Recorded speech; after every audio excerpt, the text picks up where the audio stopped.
Welcome back, everybody. It's Tuesday, March 21st. John Aravosis here with the Aravosis Report, here to talk to you about the latest news from Ukraine. Let me get rolling here on TikTok, as always, and then we will wait maybe 3 minutes for enough folks to arrive from TikTok and YouTube, and then we'll start the show.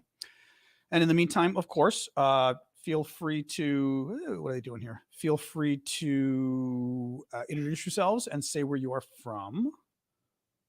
God. Okay, it just put spaghetti on my head on TikTok. That's great. We always like when TikTok does stuff like this. TikTok, stop it with the spaghetti on my head. Oh my God. TikTok has a boiled egg on my head, and I can't figure out how the hell it did this. TikTok, I'm getting a little annoyed. I wish the rest of you could see what this crazy thing just did to me on TikTok. It's got like egg and spaghetti all over my head. Okay, I hit, it's got to be effects. What the?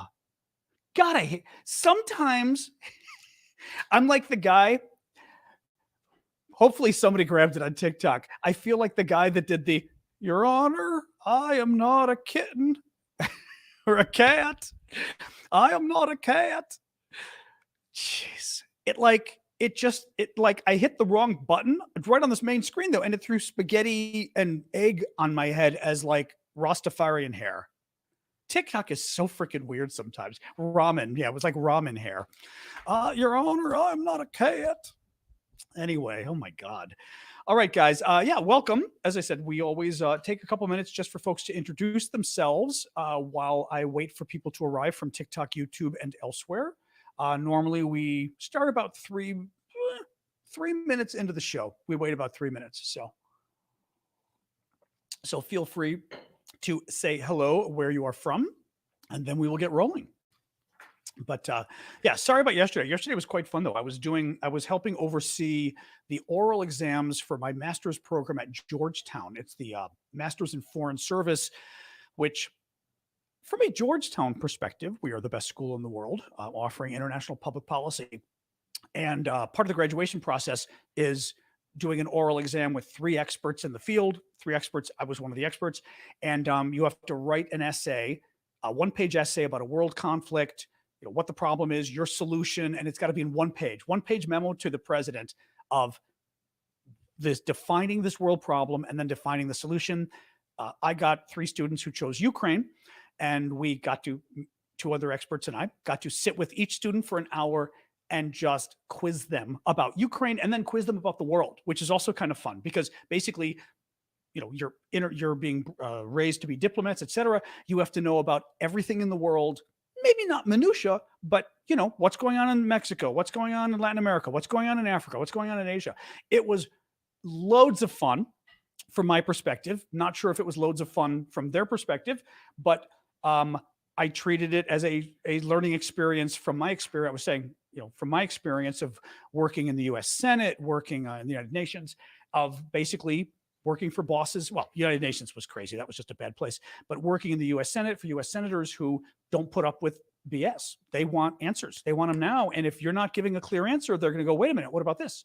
It was loads of fun. Basically, moot court, if you're a lawyer out there, moot court for international affairs. Anyway, it was quite fun. I can't say how it went, so to speak, for the students because it's their grade. So they're going to find out in a week. But I suspect it was very hard for them, and I also suspect they learned something, which is good.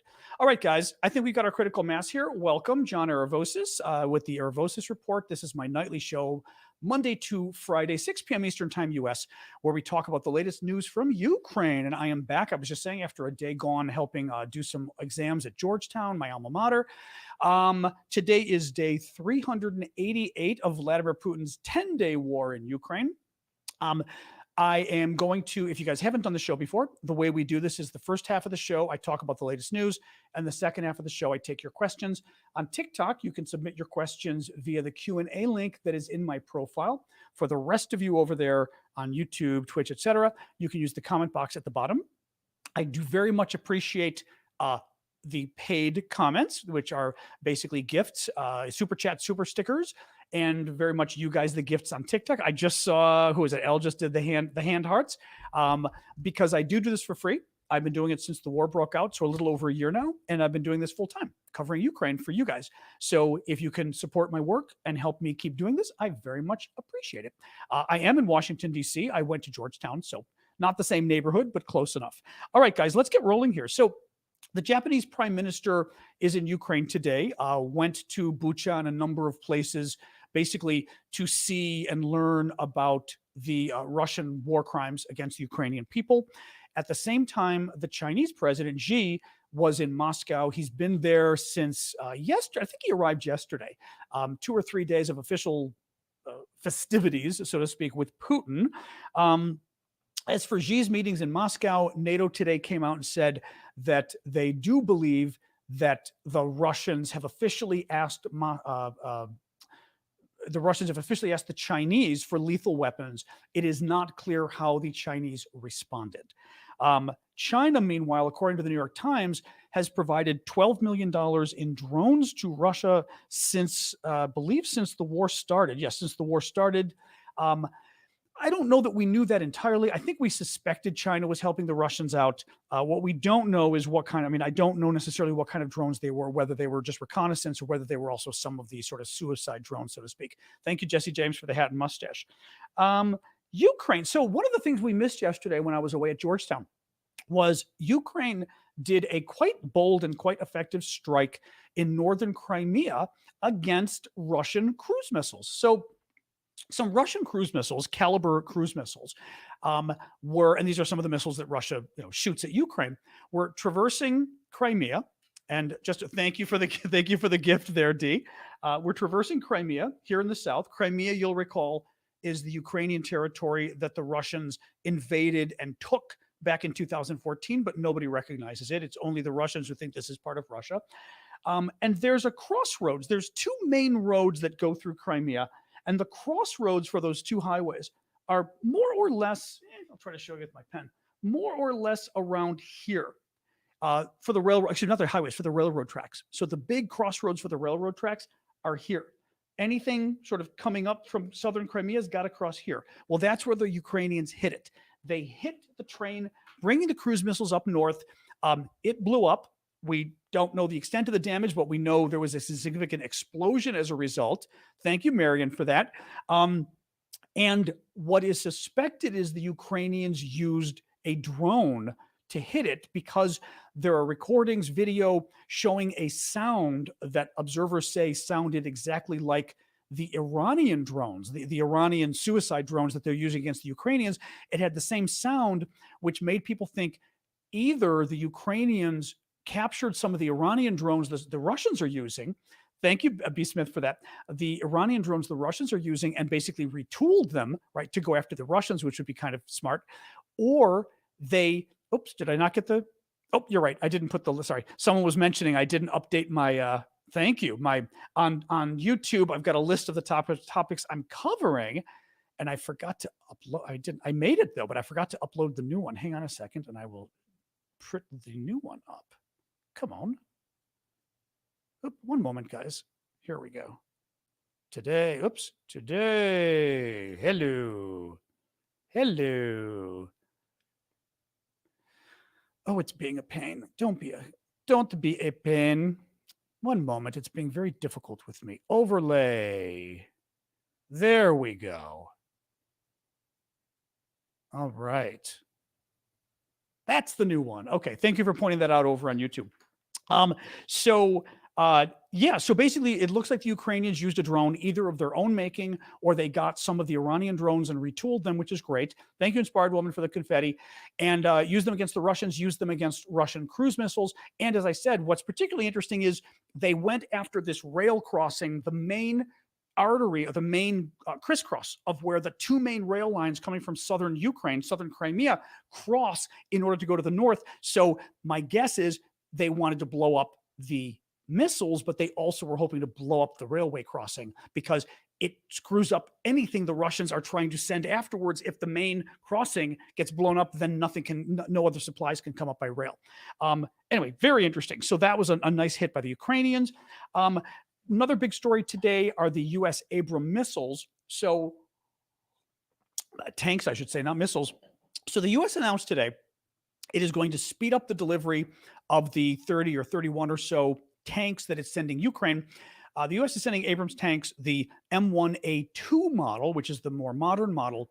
And the concern a lot of us had was when the U.S. said it was going to send this model, remember they said, like in the background, they were saying, oh, this could take a year or two to arrive. And a lot of us were going, a year or two? Like, what the hell is that? Well, the US now announces it is going to send an older version of the tank, the M1A1, not the A2. And that tank should arrive by the fall, although the Associated Press reported and said it could be as long as 8 to 10 months. So that would put you all the way to Christmas. That's better news. This still annoys me because it's really late. It's really late for these tanks to be arriving. Had we decided instead of January of this year is finally when Biden and the other European countries came around, the Brits were the first to actually, I believe the Brits might have been the first to come through and say, we're giving tanks anyway. And then the French kind of pushed it a little bit, not with tanks, but maybe with light tanks, if you want to call it that. So the French were actually very good on this as well. The Americans seem to be holding back.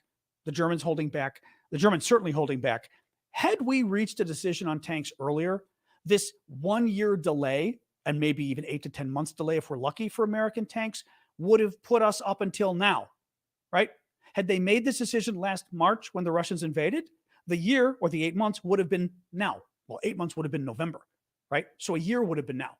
So pisses me off a little bit. I'm sorry. I think we have dilly-dallied with providing these weapons. And my point here is there is a cost to delaying decisions on weapons, because weapons don't arrive immediately. And not only is it a matter of getting the weapons there, it is a matter of the weapons being available to even ship there. And that's the problem we were having with the M1A2 tanks, that apparently we had to make them first and then deliver them. With these newer ones, apparently, I mean, I'm not a tank expert here, but they've got to be sort of upgraded or something, but at least we have the main tanks where not too much has to happen compared to what would have to happen with the M1A2s. And they're doing training. Yeah, they're doing the training, but that's not what's actually same issue with the training. Someone mentioned training on TikTok. Had we decided 9 months ago to give them tanks, we could have given them tank training, right? We waited until now to do it, and the training as well draws things out. What else we got news-wise here, folks? Norway has delivered 8 German-made Leopard 2 main battle tanks. Thank you for the Canalsi for the Robgip. 8 German-made Leopard 2 main battle tanks and 4 support vehicles to Ukraine, the Norwegian Armed Forces reported today. Let me look here. Yeah, I'll do this other quick story, and then I'll do a quick little pitch on my Discord, and we'll continue. So I just read a New York Times article right before coming on with you guys, and very interesting. So basically announcing that the U.S. is about to finish training the Ukrainian troops that we've been training for a while now on Patriot missiles. That training is about to finish, and then the Ukrainian troops will go to Europe where they will train some more, but that in the coming weeks, the U.S. Patriot missiles should arrive in Ukraine and hopefully be operational. Now, typically, it takes up to a year to train American troops how to use these missiles. Now, the Patriots, just to remind you, Patriot missiles, very good missile system to use to defend your country, a city, a government building, whatever, against incoming missile attacks. It can be incoming missiles. I suspect it can be incoming drones as well. It just depends. You pick the target, but the idea is incoming attack by air. This can defend you. Now, the Patriots are not it's not like this, strategic defense initiative or something. It's not like something that covers the entire country. It's used to cover a high priority building, for example, right? So you wouldn't use it to cover everything. But nonetheless, very important. These are missiles that became famous during, I always forget this, but it had to be, right? It was the first Gulf War. Yeah, the Patriot missiles were the first Gulf War when we gave them to Israel, and Israel was using them to shoot down the Scud rockets that Saddam Hussein was sending to Israel, remember? And famously, the Patriots worked quite well. So they've been around for a while. In any case, listen to this, though. So the Ukrainian trainers, I was saying, so it normally takes a year to train these guys how to use them if they're Americans. The Ukrainians have been training since January. They're pretty much done. So in 2 months, now they got to do a little more training in Europe, but in 2 months or so, the Ukrainians have been so good at learning these things that they didn't need the 12 months that typically one needs. Quick little quote from the New York Times. Since arriving at this U.S. Army base in mid-January, the Ukrainian soldiers, all seasoned combat veterans skilled in Russian-designed artillery systems, have stunned their American instructors with the speed at which they have mastered the complexities of operating and maintaining the sophisticated Patriots, which can shoot down incoming missiles or aircraft before they hit their intended targets. So very good for the Ukrainians. I'll do a quick little pitch for my Discord. So one of the ways that I support my work, but also continue the community that we've built here outside of TikTok and YouTube, but also support my work and support Ukraine, is Discord. I've got a Discord community. You can find it at discord.aravosis.com. You can also find it in the link in my profile. Click it. That's a link of links on TikTok, or you guys, aravosis.com, right there at the bottom. But one of the neat things we do with the Discord is we have auctions. And we've got auctions for our VIP members who are the paying members, but we also have auctions for the public at large. You don't have to pay to use my Discord, but if you want to support my work, I very much appreciate it because, as I said, I do this for free. So it actually helps me pay the bills so I can keep doing this. But one of the things we do is with these auctions, 50% of the proceeds we channel back into Ukraine, and 50% we use for basically, it's me paying my bills, basically. And it's been really cool. The stuff we've got going right now, just to show you a couple different things. Actually, this one I just put up today. This I kind of love. I think I showed you guys this last week. It's a Ukrainian matchbox fridge magnet. So it's a magnet that goes on your refrigerator, but it's also a matchbox. Now, I'll show you first. The cover it's a replica of the Ukrainian stamp honoring the Moskva, not the Moskva, honoring the destruction of the Moskva. The Moskva, I'll show you guys close, is the Russian ship that the Ukrainians shot down, or sank, I should say, with their own cruise missile. The Ukrainians made their own missile called the Neptune that they used to shoot down the ship.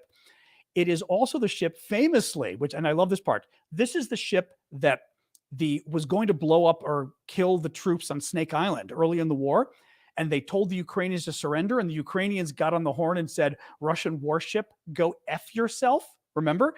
That's the Moskva. Well, 2 months later, the Ukrainians turn around and sink the ship. So Ukrainian artist did this drawing of a Ukrainian soldier flipping the finger at the Russian ship. That's what they're doing. So it's kind of neat. Anyway, I love it because it's a matchbox. It's also a refrigerator magnet, and the matchbox inside is really cute because it's a Ukrainian Cossack.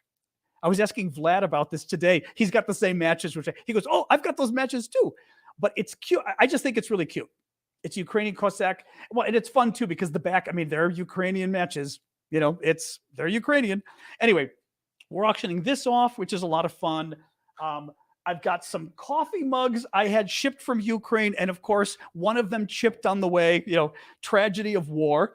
But these guys, it's honoring it says good evening from Ukraine, and it's honoring the tractor Ukrainian farmers pulling the tanks. It is also a famous stamp in Ukraine. And the other one is the same warship I was showing you, the same stamp of the going after the Moskva. And on the back, it says Ukrainian Postal Service. Now, this one, like I said, it's got a chip that I had to fix. So this one is more ornamental, so to speak. But anyway, we're auctioning those. And then finally, we are auctioning off. I just basically get cool stuff from Ukraine. It's been fun. The bracelets. So I got more of the Azovstal bracelets. And these were made from the steel from the Azovstal plant that this is the plant where the 2,000 Ukrainian troops were holding off the 14,000 Russian troops for 2 months, remember? And they finally gave up because Zelensky said, okay, give up. The steel is the last batch of steel from the plant. The Ukrainian government decided they were going to honor the soldiers by making these bracelets out of the steel, and then they would sell them and use the proceeds for the military. So we were able to get several of them. These were a little bit of a steeper price because they don't make them anymore. And we're auctioning them off. So anyway, go to my Discord, discord.aravosis.com. Some of this stuff is for the VIP members, which you got to be a monthly paid member via Patreon. The other stuff is in general for free. So please do check it out. It's pretty cool. I'm going to put the matchbox away so that I don't even risk getting it dirty. I like this stuff being pristine. But like I said, I love this stuff. I just try to get stuff that I like because I just think it's the coolest thing, you know? So here we go. Here we go. The next news, depleted uranium. So this is an interesting story. And I kind of did a little research to tell you more about it. So the Brits are going to be providing, among other things, depleted uranium ammunition to the Ukrainians. Now, this is ammunition that depleted uranium, in essence, but not really that dangerous of uranium.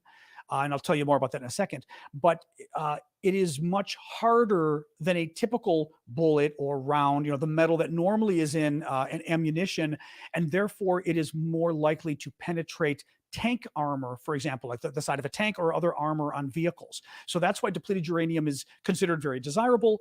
The Ukrainians have been using it for decades. The Brits have been using it for decades. Thank you, Chris, for the hat.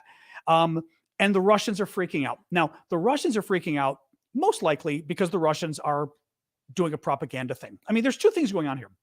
The Russians hate the Brits. We've talked about this before. The Brits live inside the Russians' head rent-free, as the expression goes. It's not clear why. The Russians have got it in for the Brits. I don't know. Somebody was talking about like the Crimean War or something. Like, I don't even know the history here, but there's some weird thing with the Brits and the Russians. They hate you guys. But I also think they consider you an equal in some ways, which is kind of funny because I'll bet you the Brits don't consider Russia an equal, whether it's economically, culturally, or militarily. But in any case, let me tell you a little more about the depleted uranium, and then I will get to Alan's question there. Thank you, Alan, for that. So, Sky News. Oh, let me tell you first. So the Russians are claiming, Putin is claiming, depleted uranium. That's uranium. That's the stuff you use in nuclear bombs. So the Brits are sending, quote, weapons with a nuclear component to Ukraine, and we will react if Britain does this. So in other words, Putin is trying to claim, he knows it's a lie. He's trying to claim that the Brits are basically sending nuclear weapons to Ukraine. It's hardened metal. Okay, but this is what the Russians do. They lie. And mind you, they're going to react. Really? The Russians have been threatening to react for a year now. It's been a year of Russian bluffs. When do they plan on reacting? I mean, seriously. And what do they plan on doing? He's going to use nukes in response? Really? I mean, really? Good luck with that, right? In any case, listen to this. So Sky News did a nice piece on what depleted uranium is. Listen to this. Depleted uranium is the material left behind after most of the highly radioactive form of uranium, known as U-235, is removed from natural uranium ore. U-235 provides the fuel used to produce nuclear power and the powerful explosions used in nuclear weapons.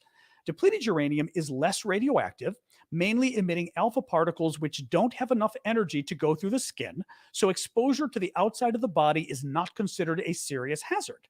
It can be a serious health hazard, however, if it is swallowed or inhaled. According to the United Nations Institute for Disarmament Research, depleted uranium ammunition cannot be considered a nuclear weapon. Depleted uranium does not meet the legal definition of the United Nations of being nuclear, radiological, toxin, chemical, poison, or incendiary weapons. Basically, it's relatively inert. It simply makes the ammunition harder, so it's able to get through the tank. Putin's doing what Putin does. They lie. They try to scare people. I mean, this is what they do. So, I would literally say ignore them like we always do. Wagner. So the Wagner Group. That's an interesting update from the British Ministry of Defense here. The Wagner Group, you guys may recall, is the mercenary. Oh, I'm sorry. Real quick, Alan. Sorry, do Alan's question first, and then we'll talk about the Wagner Group. Sorry about that, Alan. One quick second here. Put my glasses on. What do you think Russia's reaction will be? Oh, there you go. Alan's, this is funny. Alan is, looks like I answered your question, Alan. What do you think Russia's retaliation will be for the UK sending these depleted uranium shells? I think Putin spouting even more BS or another 12 speech to send us to sleep, maybe. They're going to, for example, maybe they're going to do more missile bombardments, but they can only do so much because they only have so many missiles. They're not going to do anything with nuclear weapons. We know that. They're not going to do chemical or biological weapons because we've already told them we will destroy you. We will bury you, to use a historical reference. If they do that, it's the same old BS as always. I mean, basically, they've been threatening for a year to retaliate. When have they actually retaliated, so to speak? Right? They're already doing what they can do. They can't if Russia were able to do more in Ukraine, I mean more meaning that they can get away with. They can't get away with nukes, chemical or biological weapons. But any other weapons they could get away with, they'd be using them, right? They'd already be doing it. They've been threatening for a year. Remember they threatened that if Ukraine took back any land in the territory that Russia occupies, right? This territory that Russia is occupying and Russia calls Russia. If Ukraine takes any of this land back, it'll be nuclear war because Ukraine will be taking Russia away from itself. So the Ukrainians did it and the Russians did nothing. Then they said, oh, but this time, if Ukraine were to attack Crimea, which Russia stole in 2014, if they attack Crimea, then we're going to have nuclear war because this is Russia, but this is really Russia. So the Ukrainians attacked Crimea again last night. Nothing happened.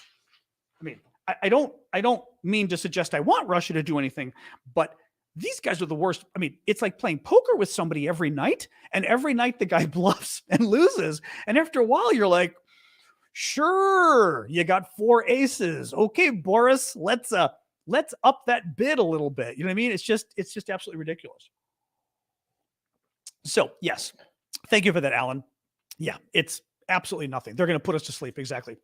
So UK Ministry of Defense. So the Wagner mercenary group, we've talked about them a lot. They are a group of soldiers for hire that the Russians use around the world, really, but particularly in Ukraine, they're using them. And these soldiers for hire have been particularly fighting in Bakhmut, the town in the east that's been in the news a lot. And you may recall famously that the way they were able to get a lot of their troops to fight in Wagner was going to prisons. They went to prisons and they basically found prisoners that were in for like 10 years or longer, people in for violent crimes, felonies, and told them, if you fight for us for 6 months, we will then release you and you will be exonerated of your crime. So in other words, you'll get a pardon for your crime. Well, a lot of guys said yes. A number of Wagner prisoner soldiers get killed. Actually, half of the Wagner prisoner soldiers got killed because the Wagner group basically thought, again, amazing that they did this. Basically figured, they're prisoners. Let's just get them killed. So they threw them at the Ukrainians again and again and again and again without any support from anybody else. And half of these guys just got killed by the Ukrainians. I mean, they literally just threw them at them in the open. So a lot of these guys are dead, but half of them didn't die. Well, now they got a problem because their 6 months is up. These guys, were promised they'd be free. And according to the news, they're going to be freed. Well, it first causes a problem because it means the Wagner group, which is working in Ukraine, right? They're the main fighting force in Bakhmut, for example. The Wagner group is going to be losing a lot of its men, possibly tens of thousands. The numbers I saw was 35,000 to 50,000 prisoners, I think. So you could be talking 15,000, 20,000 prisoners that are about to be set free. That's a lot of men, right? Second of all, and this is funny. There's concern, or not concern, maybe I shouldn't say concern because there's not concern among the Brits, but the Brits said this could cause some problems for Russian society because you're basically releasing 20,000 Russian felons, violent felons, into Russian society. They haven't been rehabilitated. They haven't served their prison terms. And rather than rehabilitating them, they go for parole or whatever, and they see, are these guys, have they learned their lesson? They've actually spent the last 6 months learning to be vicious murderers. I mean, the Wagner group is known to be basically a group of murderers. So these violent felons from Russia, the last 6 months have been given a master class in how to be violent murderers. And now the Russians are setting them loose on the street. So it's like, oh, well. So that's what's going on. A couple more stories. I'll tell you first, I do have a Patreon as well. I'd mentioned to you guys that one of the ways I'm able to raise sort of money to keep doing this, because I do it for free. Thank you for the boat gift there. Who was that? Hazel. Is because I do this for free. Been doing it since the war broke out, and literally to pay my bills. Your guys' gifts pay my bills and help me keep doing this for free. So I appreciate it. But one of the ways is with a Patreon account. one of the neat things with Patreon is it's a really cool way. You guys have the address at the bottom of my screen on TikTok, YouTube, etc. The rest of you can just go to aravosis.com or my profile. Thank you for the boat there, Dankeschön. But Patreon is a neat way to basically be able to give somebody a gift each month, and it just repeats. So every month it gives them $10, $20, $25, and until you turn it off. What's from the creator perspective, from my perspective, it's nice because you literally know how much you're getting. So you know if 20 creators are doing this at $5, you're getting $100 a month, whatever. But it's a nice way of keeping an eye on how much income is coming in, because again, unlike you guys, many of you at least, I'm not getting a regular paycheck, so it helps to pay the bills. So please do check out Patreon. Oh, and if you become a $5 or more a month subscriber on Patreon, thank you, Samantha, Samantha and Addie, both of you, Addie and Samantha. If you become a $5 or more per month subscriber, that entitles you to be a VIP member of our Discord, which gives you action. It gives you access to the VIP auction. It gives you access to our weekend coffee talk get together we do every Saturday morning at 10 a.m. Eastern time, US. So please do check it out if you can. I very much appreciate it if you can. Again, link in my bio. You guys just Patreon's right at the bottom of the screen. Okay, a little more news here. A little more. Actually, I've just got one more story. Actually, a little more indication of manpower problems. You know how Russia last September or so. Thank you, Betty, for the superpower, and Annie for the fruit hat. Russia, more or less, last September or so, called up around 300,000 troops, 300,000 men. And remember, that was the issue where the Russian up to 1 million Russian men fled the country because they were so freaked out about it, right? So they get these 300,000 men. We thought they were holding them back, but they ended up not holding them back. Putin used them, and basically they've been wasted. I mean, they're gone. Nobody thinks they've got these 300,000 sitting there. They're gone. They've been used. They're already fighting. They're nothing. They're pretty much. The Russian spring offensive happened when we didn't even realize it, and the Russians accomplished next to nothing. Okay? Next to nothing. That's great. Now, the Russians have got to get more men, right? I mean, the same problems that apply to the Ukrainians really apply to the Russians in Ukraine, in that the Russians have to worry about getting more men. The Ukrainians do too. The Russians have to worry about getting more ammunition. The Ukrainians do too. It's very similar in some ways. Thank you, Carmel, for the sail away. Well, listen to this. This was from Sky News. Students at one of Russia's top universities are being denied their diplomas unless they sign mobilization orders. In other words, unless they sign up for the draft. Not sign up for the draft. Sign up to be drafted. So they sign up and say, I'm going to join the military. They won't give them their diplomas unless they join the war. Prospective graduates from the Moscow Aviation Institute have said that their certificates are not being signed unless they agree to enlist in the military. One student told the independent Russian website Vertska, the diploma is not issued until you sign the summons. Oh, hang on. Oh, we got a very cool gift on TikTok. Oh, that's a really cool. Thank you for that. Who was that? Thank you, Hazel. That Ferris wheel was very cool. I don't know that I've seen that one before. That was very cool. Thank you for that. The diploma is not issued until you sign the summons. Right in the office where the diploma is issued sits a military commissar. So they're literally, to get your diploma, you walk in and there's literally a military guy sitting there. And you've got to join the war or you don't get your military. You don't get your thing. Thank you, Bash, for the mic there. Now, what's interesting is so basically what the Russians had promised that got a little bit of,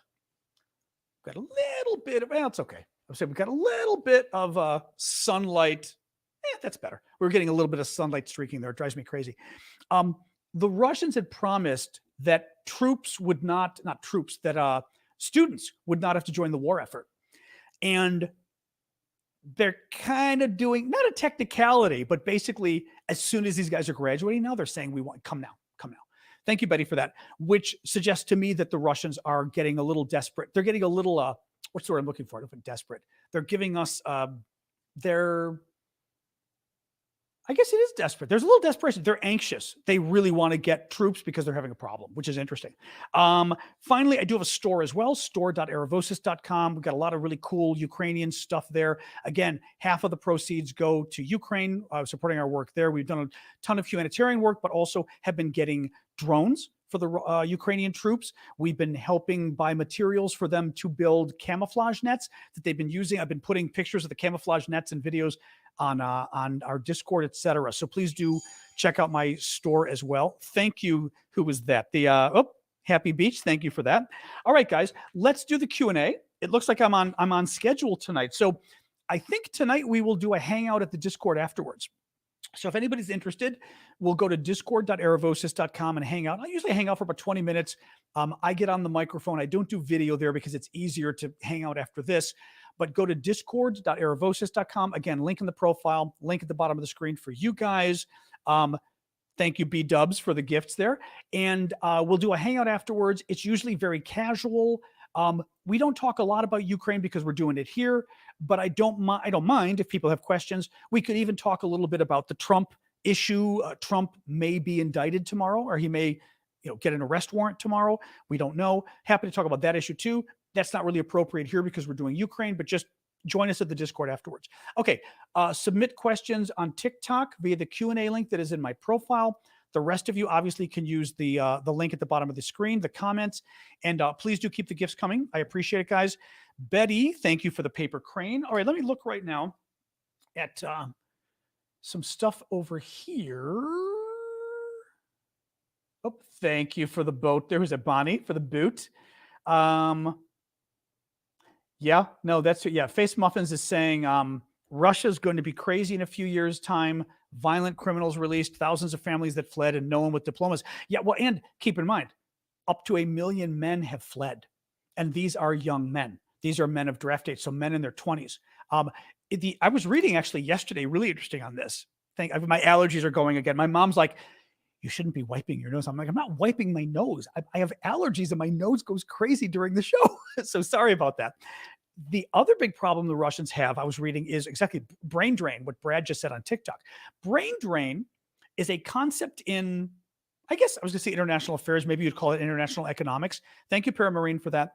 Where basically the top brains of a country are drained away by immigration or emigration. So in Russia's case, pretty much their entire information technology industry, right? Their computer science industry, the experts on internet and tech and all this stuff fled the country. Now, they fled the country because they didn't want to get drafted, really. In Ukraine's case, what happened? They didn't flee, right? Ukraine's got an absolutely amazing contingent of people that know what they're doing with tech, and that's why we thank you, Bonnie, for the gift there. That's why the Ukrainians have been so amazing with their informational warfare, with how they've been using the internet, social media to get their message across, to sell things, to raise money for their drones and other things. Thank you, Will, for the Cooper Flies Home. And also they've been jerry-rigging, like how the Ukrainians have been so brilliant in how they've used technology. They built their own cruise missile. I mean, these people, they're amazing what they've been able to accomplish. Those same people that were in Russia left. They fled the country. That's going to be a big longer-term problem for Russia, because are these people ever going to come home? Are they ever going to be welcomed home? Thank you, Marcy. Right? I'd be worried that the society would turn on me and I may go to jail. But also, do you really want to go back to Russia and then the next war you're going to have to go fight because Putin's going to do it again? So really interesting, just very interesting.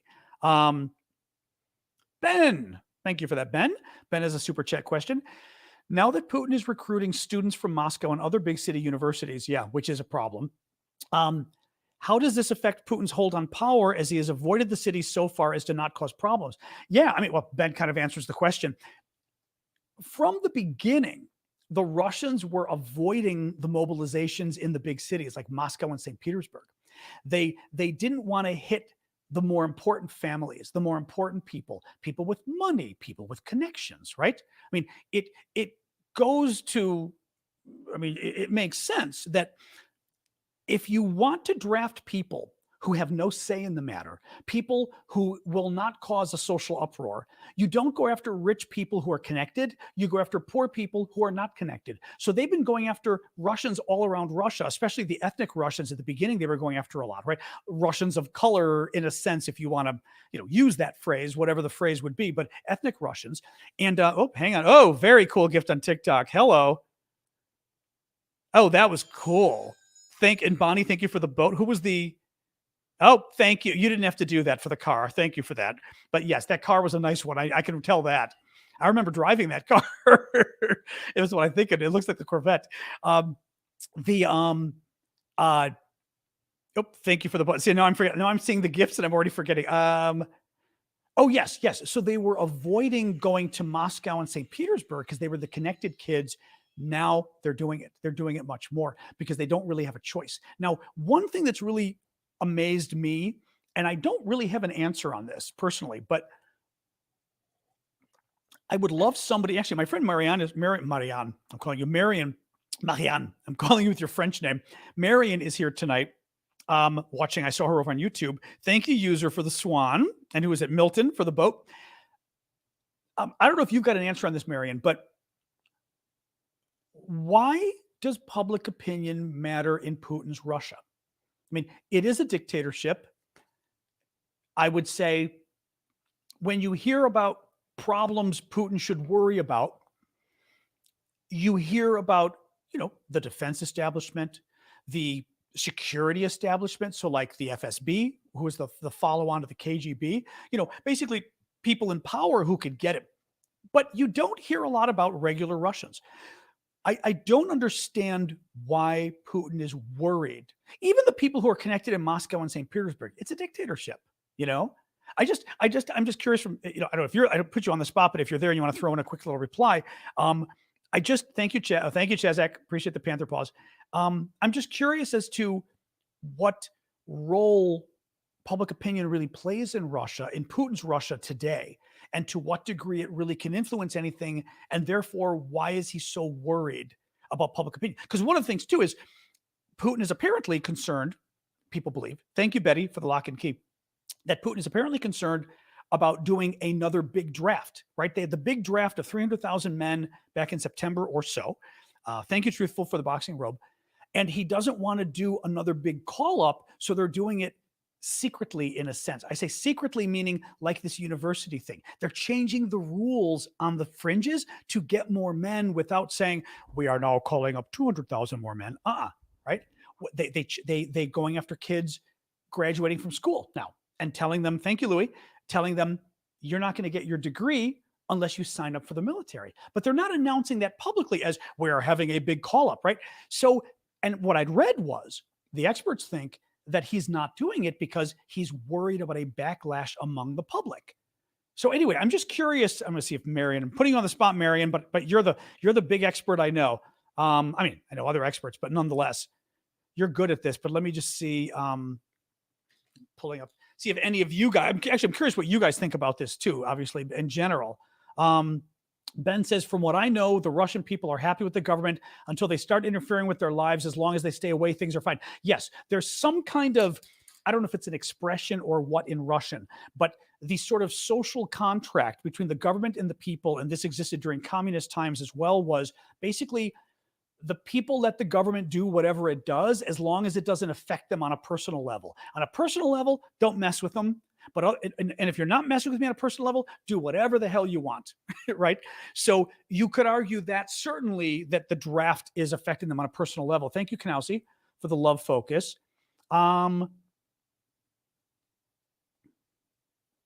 Just saying here.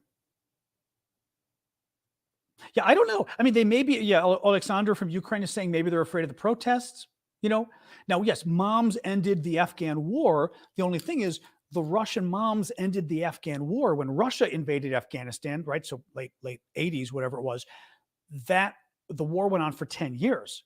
So it took the moms 10 years to end that war. Having said that, the war in Afghanistan cost Russia around 14,500 men were killed. Russian troops were killed over 10 years. We believe now maybe 60,000 Russian troops have been killed in 1 year, versus 14,500 in 10 years of Afghanistan. But even Afghanistan, and maybe I need to read up on this more. I'm just intrigued, especially Afghanistan. You're talking communist dictatorship Russia, that the people's ire was able to finally boil up enough to affect the government. That interests me as to how that happens in a dictatorship, right? And what is it it's that tipping point between a dictatorship being able to hold the people down and people, Eastern Europe, right? In 1989, right? I really do need to, I've got to find some good books on this, really. Because I'm curious, like, about Ceausescu. I mean, Ceausescu is one of my favorites just because I hated that guy. I mean, Eric Honecker too, but Ceausescu was the dictator, the communist dictator running Romania. He and his nasty wife. What was her name? Somebody tell me, Madame Ceausescu, is that horrible woman. What was her name? Natalia. What's the if I can remember, just for history's sake, horrible human beings. And the Romanians.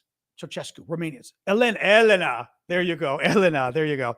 The Romanians rose up and executed them. Christmas Day, put them against a wall, shot them dead. I mean, and it was, I remember Christmas Day, 1989. I got chills telling you. This is, I mean, growing up like I did, seeing Eastern Europe enslaved this whole time and seeing it liberated was amazing. But what was that tipping point from the communist dictatorship in Romania, which was particularly bad, by the way, particularly brutal, and brutal, exactly, Kanausi, horrible. Thank you, dear Benji, for that. What was that tipping point from the government is able to hold you down to the people are able to rise up and literally kill the dictator and his wife? You know, or the czar. I guess you're talking the same thing with the czar in Russia and all of that too, right? Anyway, it fascinates me that I need to sort of find some history books that aren't like dry and boring, but it's a topic that has me interested because obviously Russia as well, or our own country. I guess it's the whole concept of people's movements and when people's movements can go from being oppressed to hitting a critical mass, you know? Let me see here. Elisa, before the International Criminal Court charge, Russians knew Putin was a mobster, but they also saw him greeted by other world leaders as a peer. Now that he can't travel for those photo ops, will it hurt his image at home? That's interesting. Thank you, 6 Hour, for the robe and Coeur de Lion for the coral. So Putin last Friday, I guess, gets hit with an arrest warrant from the International Criminal Court for kidnapping the Ukrainian children. They've been kidnapping Ukrainian kids, taking them to Russia and basically, selling them, really, auctioning. They've been letting Russian families, incentivizing Russian families to adopt them. Now, these are kids, some of them still have parents. The New York Times found one girl that had her mother. The Times was able to find the mother. The Russians couldn't have cared less. They literally stole these kids, kidnapped these kids from Ukraine and took them back to Russia, which is a war crime. At the most, if Russia wants to say, which they are, oh, we were very worried about these children. These children were orphans, Well, yeah, they were orphans because the Russians killed their parents, but let's put that aside. If they were orphans, and a lot of them aren't, if they were orphans, you turn them over to the Ukrainians and you let the Ukrainians figure out what to do with them because they're Ukrainian kids. You don't take them as little trophies like, oh, I found a pretty stone. I'm going to take it back to Russia. I found a little pretty child. I decided to take it home with me like a puppy. They took them like little puppies back to Russia and just put them in new families. And the old family in Ukraine is going like, what the F, right? Anyway, Putin gets the arrest warrant. This means it is not necessarily likely Putin's going to get arrested. The Irish did say today that if Putin steps foot in Ireland, they're arresting him. It makes it impossible for Putin to visit pretty much anywhere in Europe ever again, America, and maybe some of Asia too, maybe a lot of Asia. That's a problem. The Russians, first of all, love their Europe. The Russians love to complain. The Russian elites who have just ripped off the Russian people left and right. Putin, it's been estimated, perhaps is worth as much as 200 billion with a B dollars that he's stolen from the Russian people over the last 20 years. Okay. That they love to go to France. The south of France is crawling with rich Russians in tracksuits. It's like The Sopranos in Cyrillic. It just, it is. London, we know London as well. Russians love their London. If Putin can't, and mind you, how is he going to do a summit? He did a summit with Trump, right? Can't do that anymore in Helsinki. Can't do that. He did a summit with Biden, not a summit, but he had a meeting with Biden, I think, during one of the recent meetings of the last year in Europe. Can't do that, right? So it certainly limits Putin's ability to be seen on the world stage. He can go to countries that don't care, like South Africa. South Africa is a party to the UN treaty, the International Criminal Court. South Africa doesn't care. I mean, South Africa, it's a really sad case, considering South Africa was so brutalized and now has become one of the countries that's kind of like, oh well, terror, people oppressing you. South Africa are us, right? India's got its own problems. India is not a party to the International Criminal Court, nor is the US, I will say. So I'm not going to, but India probably, India wouldn't do jack either, because India seems to be incredibly opportunistic in a rather amoral kind of way, which is kind of disconcerting about India. But another country that threw off the yoke of colonialism, but then when Russia is trying to impose the yoke of colonialism on Ukraine by literally wiping out the country, the Indians go, oh, well, would you like to buy more of our products? Right? I mean, this is the thing that amazes me. And I'm not going to get into all of it now, but I've talked about this before. And as an American, but I think Europeans or anybody, when you hear people criticize your country because of your colonial past, that's fair. That's fair, right? When people try to say you are uniquely evil because of your colonial past, they're full of garbage. Absolutely full of garbage. Because all you need to do is look at India today, look at South Africa today. Two countries that were, very unfortunately treated as part of an empire. And the two of them are happy to enable another empire committing genocide because for their own profit, for money.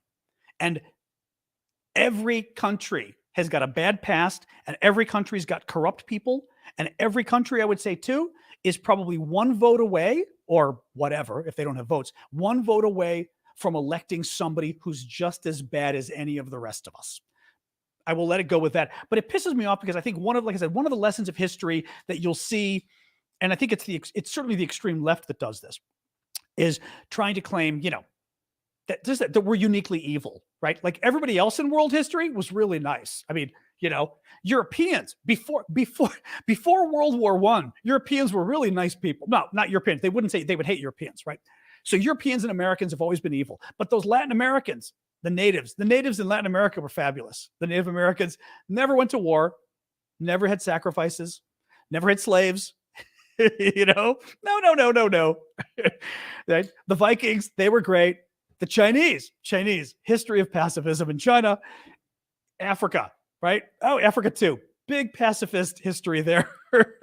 I mean, whatever. I don't need to go into all of this right now, but it just annoys me because I think one of the lessons I learned in history was lots of bad history out there, and we've all got to figure out how to surmount our bad history and make things better. But the lesson from it isn't, now bad history happened because you're white or whatever color your skin is. But in any case, all right, enough ranting there.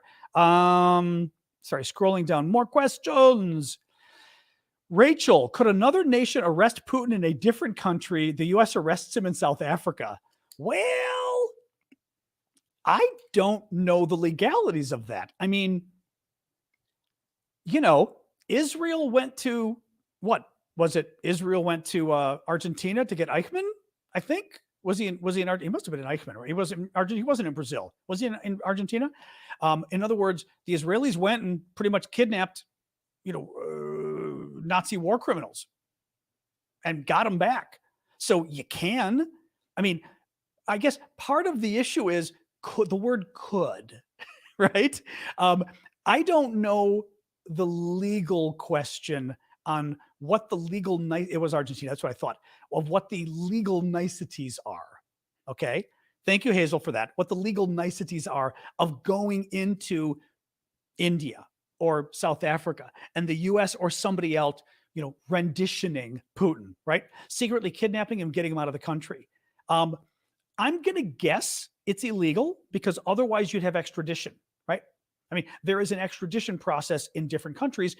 Some countries don't have extradition agreements or whatever, so you can't do it. But because there's a process for saying, I want one of your citizens to come to my country for trial, I would think if you just secretly kidnap him, it would be a problem. So legally it would be a problem, but now the other problem too is, think about it, Rachel, if Russia were to find out that the US kidnapped their president, that would be considered an act of war, even if their president, I mean, I shouldn't say would be considered. It could be considered an act of war, right? Which is also the issue. I mean, Putin himself, he has to figure out, if Putin steps foot in Ireland, would the Irish really arrest him?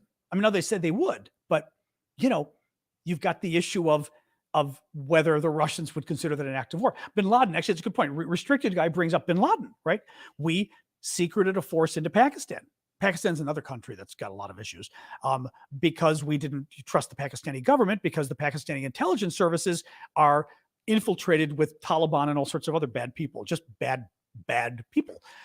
So we didn't tell the Pakistanis. We just went and took Bin Laden, and the Pakistani government was pissed, and too bad, So it's possible, but I do think, actually, it's an interesting question, not in international law, but in international practice.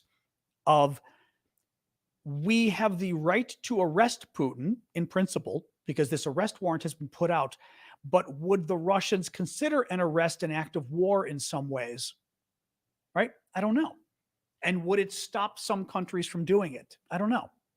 It's an interesting question. Bash Brannigan, who will see prison first, Putin or Trump? Trump. If he sees prison at all, but it'll be Trump before Putin, I think. Because you got it. Well, you'll get jurisdiction. You've got personal jurisdiction over Trump. You're not going to get personal jurisdiction over Putin, meaning get a hold of the man himself. You can get a hold of Trump, right? Because he's here in the States.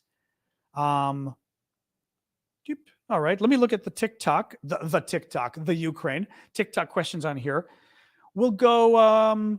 We'll probably go for another 5 minutes or so. Thank you for the gift there, Hazel. Probably another 5 minutes or so, and then we'll call it quits, since normally we go for an hour, and this will also allow me to go to Discord, and we will hang out at Discord tonight. So join us on Discord, and we can talk about the Trump, possibly imminent Trump arrest warrant coming, but we'll see. If a bounty is placed on him, he won't be able to go out in Russia. Well, that's an interesting question. So talking about Putin again, Flower, I was thinking that was you, Flower Lady. Thank you for the mirror blooms there, Flower Lady. I'll do a recap at the end, yes. So if a bounty is placed on Putin, potentially it puts him at problem at home as well, right? Because honestly, I think I said this last week to you guys. Somebody has got to figure out a way to crowdfund a bounty on Putin. The problem is it has to be done in a way that the money doesn't get stolen, right? So I don't want to just give some guy, Bitcoin or whatever the hell it would be in the hopes that maybe that guy is going to give the money to whoever captures Putin. It would be great if there was some way to do this where I'd pitch in $100. We all talked about this last week. I totally pitched in $100 to create a bounty, and we could have a multi-million-dollar bounty, I think, easily to arrest Putin. And whoever, and maybe it's a group of people. If it's a group of people, the money gets split equally. But you'd have to have some way of doing this, that the money is put into a trust or something until it happens, and the money can't be stolen. But wouldn't that be cool? Because then what happens is you got $10 million. Now you got Putin's own aides, Putin's own security, Putin's own generals going, $10 million? I don't know if it's legal. I'm curious. I don't know. You're putting up money to pay somebody it's a legal arrest warrant. Why can't you give somebody a reward? You can give somebody a reward, right? You say, this is a legal arrest warrant from the International Criminal Court. We'd like to give you a reward. Whoever ends up doing this out of their good, whoever ends up doing this, we're going to give you a reward because we're going to give you, even better, we're going to give you a thank you. I'm allowed to give you a thank you? Anyway, I think it's pretty cool. And who's going to throw you in jail? Really, the U.S. is going to throw you in jail for putting a bounty on Putin? I mean, come on. And it's not even a bounty on him. That's the thing. It's not a bounty. It's a thank you, right? We're not putting out a bounty. It's a thank you. It would be, the problem is I don't know how the hell you do it. I just don't. Now the US isn't going to do it themselves. We're not going to put money on Putin's head, but wouldn't it be cool if there was some way to crowdfund it? But again, you'd have to crowdfund it in a way that it's not going to get stolen. Like, I wish Ukraine could do it or something. The problem is, again, that money's got to sit there somewhere. And I don't know, after maybe 10 years, the money reverts. You have to find some way, something to do with it. Maybe after 10 years, the money's contributed to Ukraine's reconstruction or something. I don't know. If in fact, after 10 years, they don't get him. I just think it would be so cool. It would be so cool. And it would be, anyway, somebody knows how to do this. Somebody knows how to do this. Yeah, but I mean, the problem is you'd have to do it in such a correctly legal way, because you want to make sure that you're not screwing around with the money. I mean, you are literally a custodian for other people's money, right? I mean, like if I were holding the money, I'd be holding $100 million of your money and saying that I'm only going to spend it in this case. Legally, there have to be some structure in place to make sure I'm not screwing around with it. Public reporting on it. Maybe you have to set up a nonprofit, an NGO or something. I don't know, a legal entity. And then you've got to figure out the process for distributing the money, right? Like, what's the burden of proof for someone to prove that they did assist, right? I mean, those are things you figure out. Anyway, I'm going to keep putting it out there. Somebody, it's not dead or alive. We don't want him dead or alive. We want a pool of money to thank whoever it is that complies with the International Criminal Court's arrest warrant. Whoever helps the International Criminal Court, it's a pool of money as a thank you. We're simply creating a gift fund. There you go, a gift fund. I think it'd be pretty cool. All right, I'll do another question or so, like I said, and then we're going to, I did get a haircut. Yes, I got one this weekend. Yes. Yeah, whatever. All right, let me look at another question here. All right, deep. What happens if China starts helping Russia? That's a good question to sort of end on. Thank you, Danny. What happens if China starts helping Russia? What Danny means is, because China's been helping them, but helping them in terms of giving them lethal weapons. It's bad, because the concern is among military experts that that China obviously can make a big dent. I mean, China can create a lot of weapons and possibly a lot of artillery and everything else for Russia. It would be bad. If China went whole hog into helping Russia, it would be a huge problem. What the U.S., I think, has made clear, my hair color looks different. See, that's very funny, Jingle. It kind of drives me crazy during my lives, because I think the lighting in my lives makes me look grayer than I mean, I'm turning gray, but grayer than I am. And now that it's cut, it's a little dark. It's still pretty gray, but that's very funny. No, it has not been darkened. I'm too cheap for that. It's too expensive, but my hair does change color based on the lighting. What do you do? Thank God I'm a guy and I get away with it. Women, everyone's too critical of. Thank you. Who is that? Hazel. Thank you for the wave. In any case, see, you made me forget what the last question was, you goofball. All right, let me just do a recap. I'm going to do a recap, and then we'll call it quits for tonight, and I will go over to the Discord, and we will hang out. Once we go to the Discord, you guys can find where we are, going to the left hand. Okay, if you're new to the Discord, sign up. Links in the profile on TikTok. You guys have aravosis.com on the screen there. You go to the Discord, you sign up or whatever. You go to the README. You read it through. At the bottom of the README, there's a line that's red that says, click here to accept the terms. Once you accept the terms, it will then open up the rest of the Discord to you, and you can then scroll down on the left and find, I think it's called voice channels or something at the bottom, and you'll see John's after party. It's very clear. John's after party. Click that, and we'll be hanging out there. All right, do a quick little recap here. It is day 388 of Putin's 10-day special military operation. The Japanese prime minister is in Ukraine today, while the Chinese president is in Moscow. NATO believes that the Russians have asked China for lethal aid. No word on whether they will. China has provided drones to Russia to the tune of $12 million worth, according to the New York Times, over the last year. Ukrainians hit a Russian caliber cruise missile rail shipment in northern Crimea yesterday. Crimea. U.S. Abrams M1A1 tanks are going to be sent instead of the M1A2s so that they can get there sometime by this fall. Norway has delivered 8 German-made Leopard 2 main battle tanks to Ukraine. The New York Times reports that Ukrainian troops have almost finished their Patriot missile training in the U.S., will continue in Europe, and then the Patriot missiles should arrive in Ukraine in the coming weeks. Depleted uranium. The British Minister of State for Defense said that some of the ammunition her country would deliver to Ukraine alongside Challenger 2 tanks contains depleted uranium that is used for piercing the armor of tanks, among other things. British Ministry of Defense says a lot of Wagner Group's convicts who were enticed to join the group with the promise of being set free after 6 months of fighting are now reaching the end of their contract, will be set free, which is a problem for Wagner in terms of losing men, but it's also a problem for Russia because tens of thousands of murderous, violent convicts who just spent 6 months in a murderous organization learning how to kill even better are now going to be loosed on Russian streets. Congrats. And in Russia, more generally, more powers of the military manpower crisis, or more evidence of the military manpower crisis.